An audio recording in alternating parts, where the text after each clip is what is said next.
Merci de votre présence en ce jour, entre tous les prêtres des autres confréries qui sont là, le Père Jacques de Créteil, le Père Élorient de Saint-Denis, accompagné aussi par le Père Arnaud, je cherche le regard, le Père Éric de Meaux, et puis aussi le Père François-Joseph de notre diocèse, et puis le Père Jean de Dieu, en voisin et aussi en compatriote.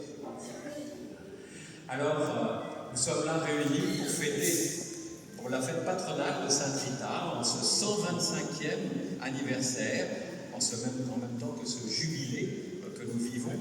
Et puis, nous accueillons aussi une relique que vous venez d'encenser, que nous vénérerons tout à l'heure, une relique qui a été offerte il y a 3 ans à Cassia pour notre confrérie, mais qui, c'était important de pouvoir la manifester à tous pour qu'elle soit au service aussi de chacune des confréries dans votre prière et l'invitation, votre apostolat au nom justement de ce que vous êtes. Alors Père, vous avez beaucoup de mamans devant vous. Je pense que nous pouvons leur dire bonne fête.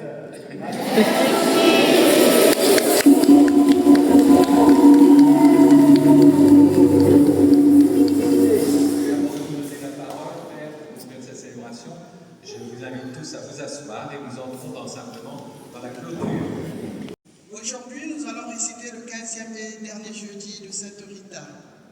Avant cela, nous allons commencer par le rappel des titres des 15 jeudis. Le premier jeudi, c'était Rita ou la précieuse perle dans le monde. Deuxième jeudi, le miracle des abeilles. Troisième jeudi, l'éducation. Quatrième jeudi, le mariage réussi. Cinquième jeudi, vie familiale et service du prochain. Sixième jeudi, deuil cruel, parents Marie. Septième jeudi, une mère chrétienne. Huitième jeudi, entrée au monastère. Neuvième jeudi, le miracle de la vigne. Dixième jeudi, les stigmates de l'épine. 11e jeudi, le jubilé romain. 12e jeudi, une vie de recluse. 13e jeudi, dernier miracle, pause et close en hiver.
Rende grâce tous ensemble.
Si quelqu'un m'aime, il gardera ma parole. Mon Père l'aimera, nous viendrons vers lui, et chez lui, nous nous ferons une demeure. Celui qui ne m'aime pas ne garde pas mes paroles. Or, la parole que vous entendez n'est pas de moi, elle est du Père qui m'a envoyé. Je vous parle ainsi tant que je demeure avec vous.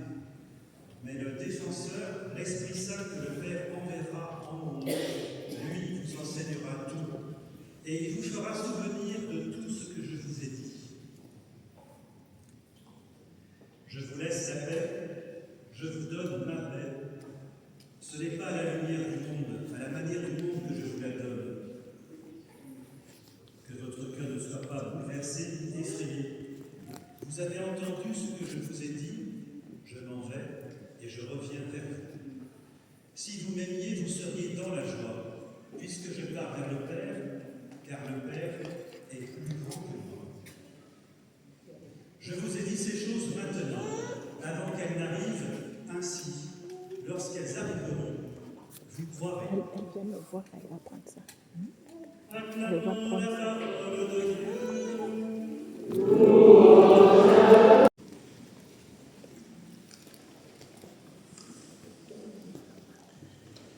Frères et sœurs, chers amis, nous venons d'entendre à l'instant un discours d'adieu. C'est souvent ainsi que l'on nomme le chapitre de l'évangile de Saint Jean, d'où est extrait l'évangile de ce dimanche. « Je m'en vais », dit Jésus à ses disciples. « Je m'en vais », mais plutôt qu'un discours d'adieu ou un testament spirituel au sens strict, il s'agit d'une véritable conversation, un dialogue, un moment de profonde intimité. Jésus va donc quitter ce monde et passer à Dieu son Père. Il a déjà annoncé son départ à ses amis. De mille et une manières, il s'applique, il s'évertue même à leur faire comprendre ce qui va arriver. Et que va-t-il arriver? La Pentecôte, mes amis, la Pentecôte, c'est-à-dire le don de l'Esprit pour l'Église, pour le monde, le don de l'Esprit pour vous et pour moi. Je m'en vais, dit Jésus, et je reviens vers vous. Ce départ est bien l'annonce étonnante d'une nouvelle présence. Saint Augustin, dont le pape Léon fait souvent mémoire, l'affirmera lui aussi. Il disparaît à nos regards, afin que nous rentrions dans notre cœur et que dans notre cœur, nous l'y trouvions. Et c'est précisément ce que Jésus lui-même nous révèle dans l'Évangile entendu il y a un instant. Si quelqu'un m'aime, mon Père l'aimera, nous viendrons chez lui, nous irons demeurer auprès de lui. Il faudrait même dire, selon une traduction plus littérale, nous irons chez lui planter notre tente. Il ne s'agit pas simplement d'une cohabitation, mais bien d'une inhabitation. Dieu vient habiter en nous. Il vient faire sa demeure chez nous. Quelle intimité et quel bonheur! Du coup, l'Esprit Saint ne nous est pas donné pour remplacer Jésus, qui serait désormais absent, désespérément parti. Mais l'Esprit Saint nous est donné pour nous unir à Jésus, pour vivre avec lui, par lui, en lui, pour lui. Alors, en cette fête de la Sainte Rita, je voudrais, par son intercession, vous proposer de vous rapprocher du Seigneur en méditant les fêtes qui approchent. La fête de l'Ascension et la fête de Pentecôte. Et je voudrais vous proposer de répondre à une seule question cet après-midi. Que fait l'Esprit Saint en nous? Qu'est-ce qu'il fabrique? Quel est son travail? Quelle est son œuvre? Comment agit-il? Eh bien, chers amis, il agit de 6 manières différentes. Ces 6 manières, ces 6 œuvres de l'Esprit en nous sont à tenir ensemble. Et tout d'abord, ceci. L'Esprit Saint fait toutes choses nouvelles. C'est l'Apocalypse qui l'affirme. L'Esprit saisit des hommes, des femmes, des mères de famille comme vous, des communautés, pour les introduire dans une véritable nouveauté, celle de l'Évangile, celle de la résurrection. Il crée en l'homme un esprit nouveau, un cœur nouveau. Il renouvelle la face de la terre. Dans sa lettre qu'elle a adressée à l'évêque Isabelle, qui demandait la confirmation, un jour a dit ceci: en me faisant confirmer, Dieu m'accorde un don précieux pour mettre de la nouveauté dans ma vie. J'en ai tant besoin. J'ai 32 ans et j'ai déjà l'impression d'être âgé, abîmé, usé par la vie. L'Esprit Saint va me renouveler. Par l'intercession de Sainte Rita, demandez la grâce à Dieu d'être profondément renouvelé, rajeuni dans la foi au Christ, mort et ressuscité. Deuxième œuvre, l'Esprit Saint, c'est la mémoire de Jésus en nous. Rappelez-vous ce que nous venons d'entendre. L'Esprit Saint que le Père enverra en mon nom, il vous enseignera, il vous rappellera tout ce que je vous ai dit. L'Esprit rappelle les paroles, les gestes de Jésus. Il nous conduit, il nous ramène sans cesse à Jésus.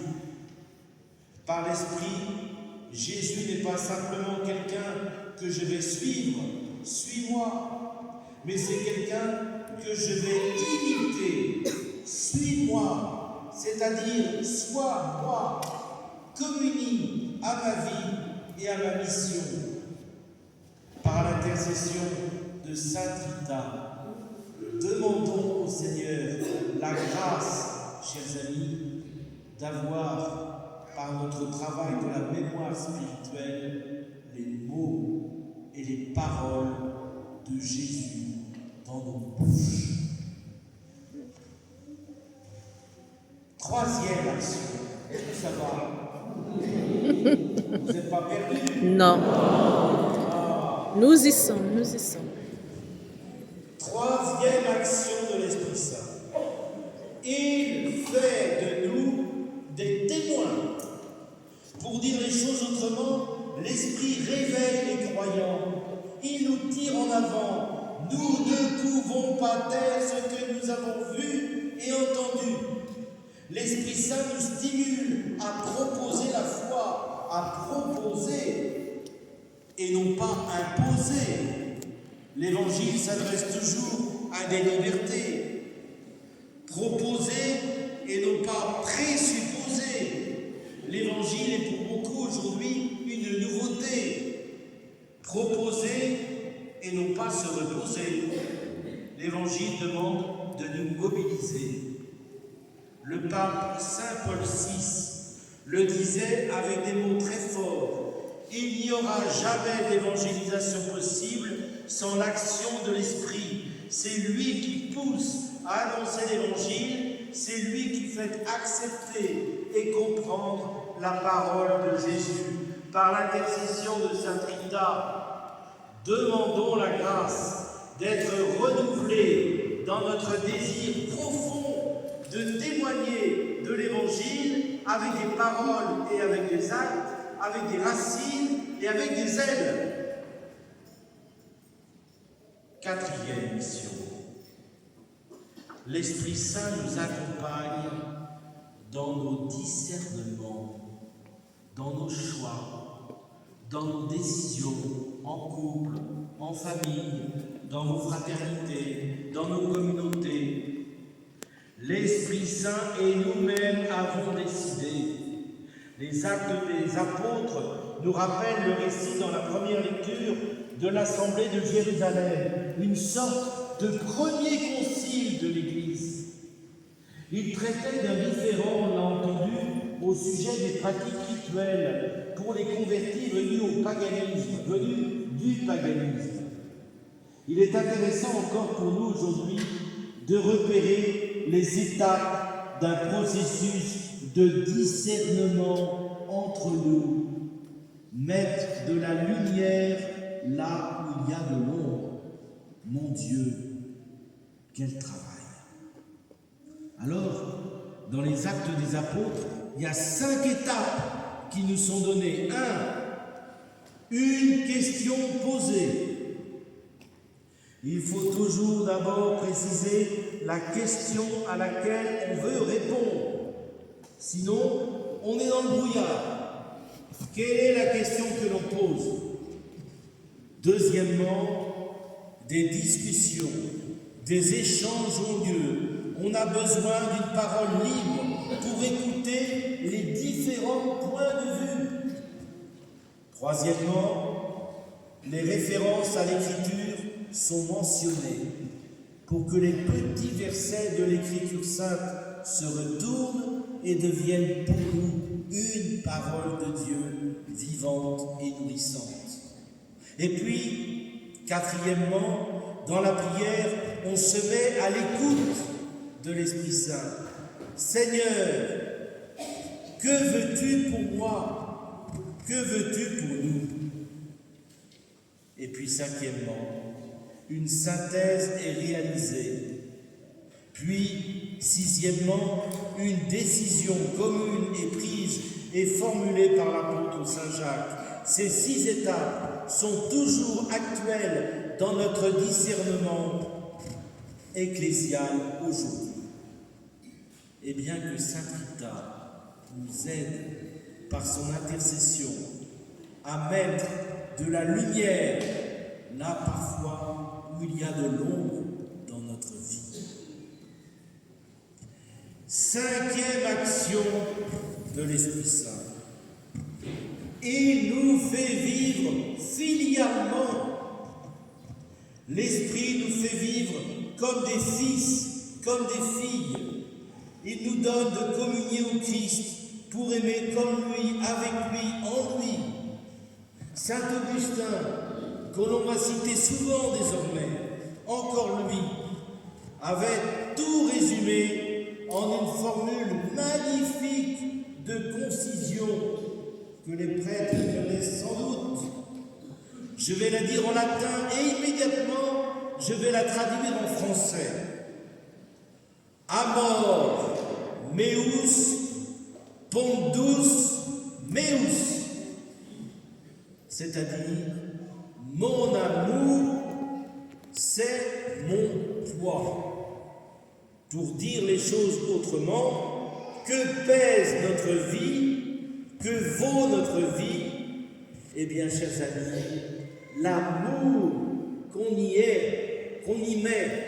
Et en ce jour de la fête des mères, nous pensons à toutes les mamans qui mettent tellement d'amour dans l'éducation de leurs enfants.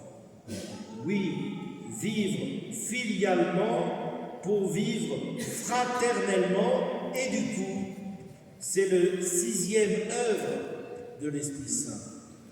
Il nous fait tenir ensemble. Quel miracle! Incroyable! Quelle surprise! Il nous invite à vivre en un peuple, en un corps, en des fraternités, en une communion au service de la mission. Je le dis souvent, on ne peut pas aller à la pêche avec un filet déchiré. Les poissons quittent le filet.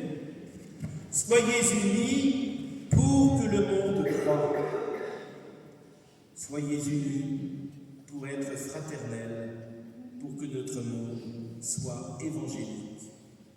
Il nous appelle alors au respect, à l'attention mutuelle.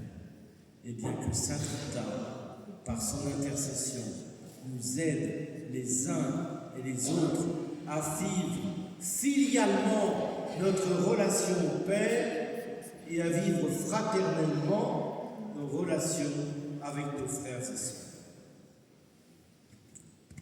Voilà, chers amis, ce que je voulais vous partager cet après-midi. Sur les 6 actions de l'Esprit Saint en nous. Je résume. Il fait toutes choses nouvelles. Il est la mémoire de Jésus en nous. Il fait de nous des témoins de l'Évangile. Il nous accompagne dans nos discernements, dans nos choix de vie. Il nous fait vivre filialement et fraternellement. Quelle merveille! Une dernière chose. Vous le savez peut-être, la paix et la joie sont les 2 principaux fruits de l'esprit. Mais d'abord, la paix. Parce que sans la paix, il n'y a pas la joie. Et bien que Saint Rita intercède pour que l'Esprit Saint travaille en chacun et chacune d'entre nous, et la cause ne sera plus jamais désespérée. Amen. Amen.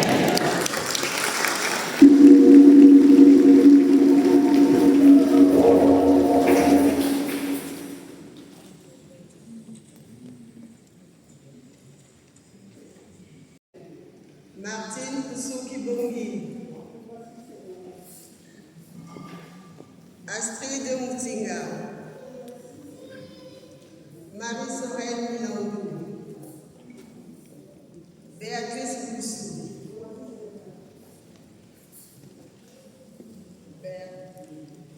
les abeilles que voici se sentent dignes de suivre Jésus-Christ à travers Sainte Rita, leur tournelle. Elles veulent prendre cet engagement devant toute la communauté chrétienne ici rassemblée.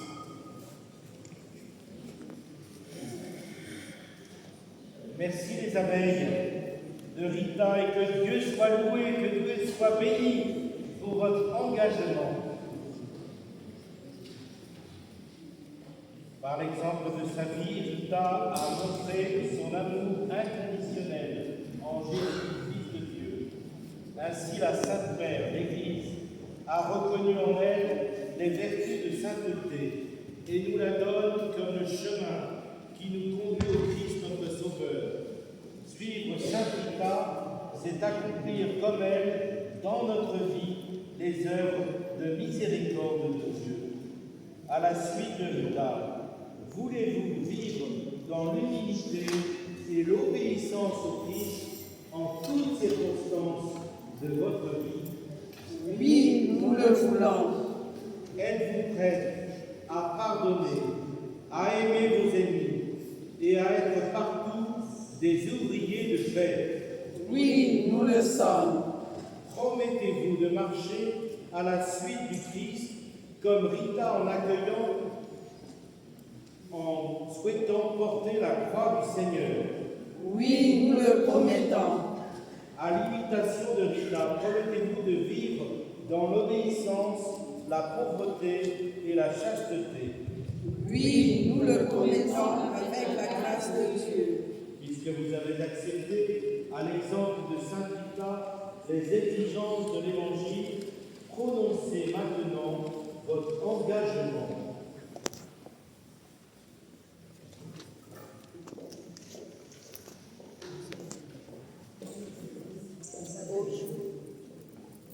Aujourd'hui, moi, après Rita, devant Dieu et toute la communauté chrétienne.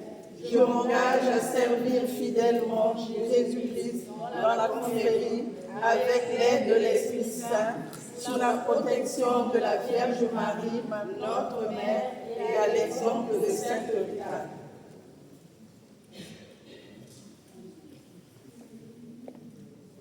Le Seigneur a entendu votre promesse.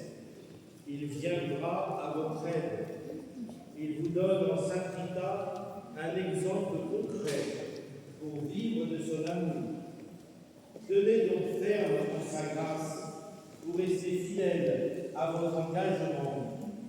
Restez assidus à la prière, la parole de Dieu. Vivez des sacrements de l'Église et que la bénédiction de Dieu Tout-Puissant soit sur vous.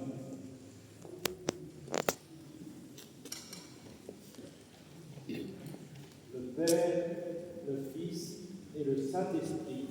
Amen.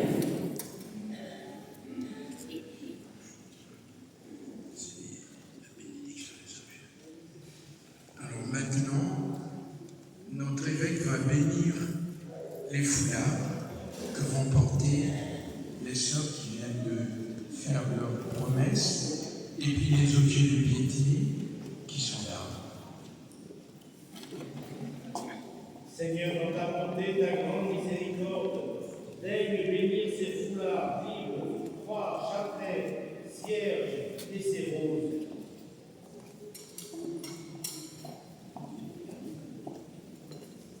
Au nom du Père,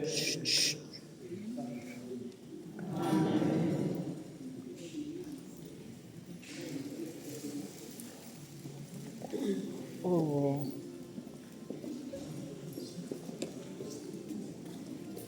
que ta grâce inonde et restaure tous ceux et celles qui vont les porter, toi qui vis et règnes pour les siècles des siècles. C'est maintenant la vêture des portes de foulard par les 4 présidentes.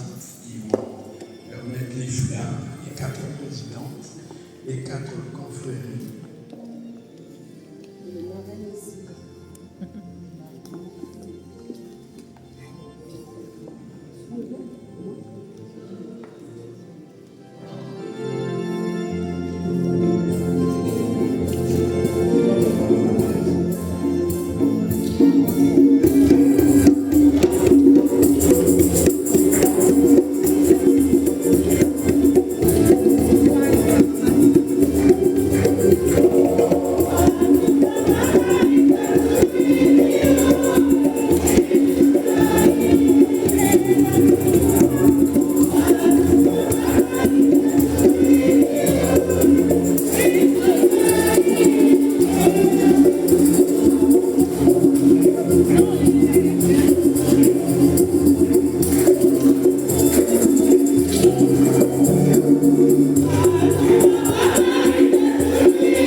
Notre évêque qui va maintenant prier devant la relique. Dieu notre Père, qui par Jésus-Christ a institué ton Église sur le roc des apôtres, pour que, guidée par l'Esprit Saint, elle soit dans le monde signe et instrument de ton amour et de ta miséricorde, nous te rendons grâce pour les bienfaits que tu as accomplis dans les confréries Saint-Rita.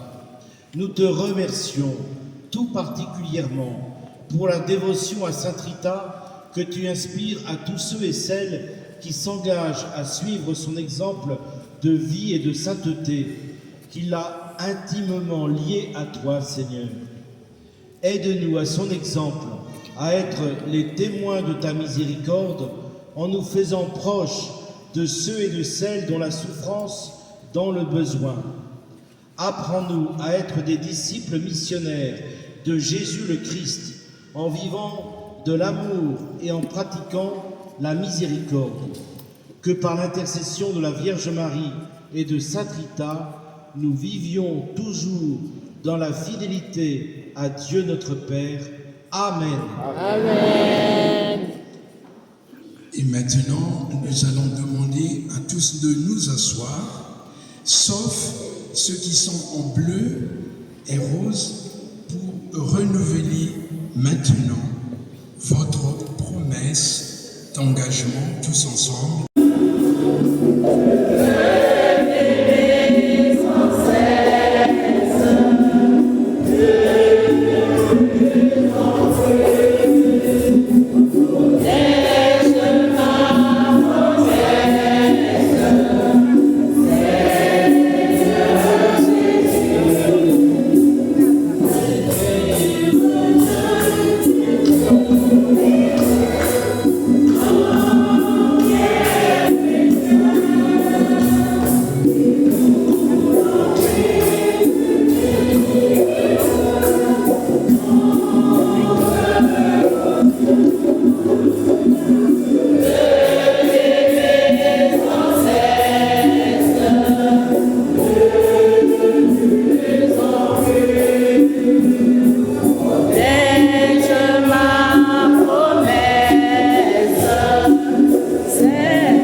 notre sainte patronne, Sainte Rita.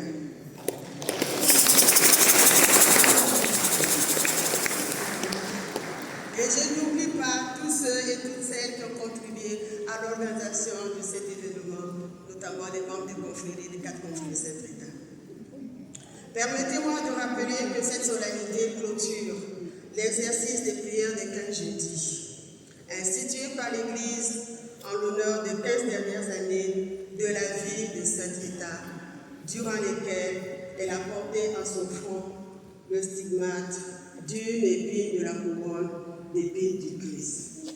Sainte Rita, dont la vie est à la fois sainte et remplie de signes prodigieux de la présence de Dieu, a été une épouse, une mère et une moniale augustinienne. Sa spiritualité est centrée sur la croix portée avec le Christ et pour le Christ. Le pardon, la paix, l'amour fraternel et sincère. L'exemple de sa vie, sa persévérance dans les épreuves et sa fidélité indéfectible à la prière ont fait d'elle la sainte des cas impossibles et des causes désespérées. Sainte Rita est l'une des saintes les plus populaires de l'Église catholique. Aujourd'hui, nous avons aussi la grâce de vénérer Saint Luc, reçu de la mère abbesse Maria Rosa Bernardini du monastère de Casta, lors de notre dernier pèlerinage au mois de juillet à Casta. Ce dont il a attendu de la relique a été pour nous un signe d'approbation et de soutien de Sainte Rita pour notre insertion effective dans le doublet de Bourgoise au mois de septembre de la même année. Cependant, ce n'est qu'après 2 ans que Maman Rita, comme les lycéens et les lycéens l'appellent affectueusement, a voulu que cette relique, une partie de son vêtement, s'offre à la vénération des fidèles. En cette année sainte, où nous commémorons aussi le 125e anniversaire de sa canonisation. Chers frères et sœurs en Christ, désormais la relique de Sainte Rita pourra être vénérée à l'occasion des temps forts dans l'église Saint-Flève d'Hermont, où se trouve déjà sa statue. Rendons grâce à Dieu. À veille